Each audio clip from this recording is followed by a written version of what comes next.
Welcome to ARM Technologies KSA.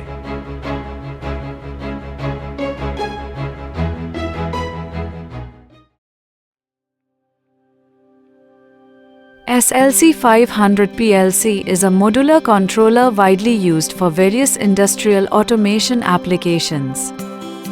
It has power supply, CPU, I/O modules.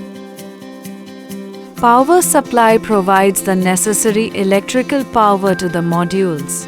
Inside power supply it has terminals. And this is used to protect the power supply.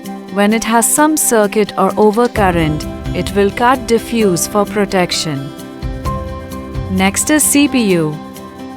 It is responsible for processing instructions, executing the control program, and managing communication. Different CPU models offer varying memory capacity and processing power. In this CPU it has a run, fault, force, battery and RS232. If there is any fault in I/O modules, it will shown as fault. If some I/O modules or some program has forced the signal, it will shown as force.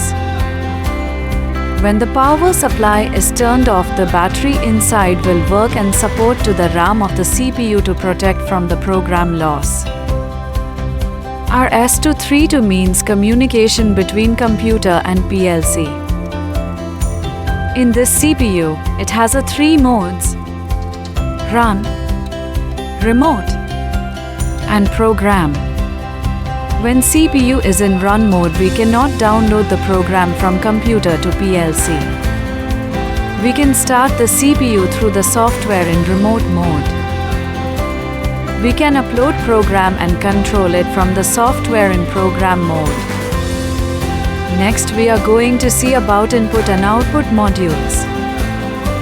Digital input module will read on-off signals from sensors and switches. Digital output modules will send on-off signals to control devices like lights and motors. Analog input modules will read voltage or current signals from sensors. Analog output modules will send voltage or current signals to control devices like valves or drives. Thanks for watching and subscribe for more insights.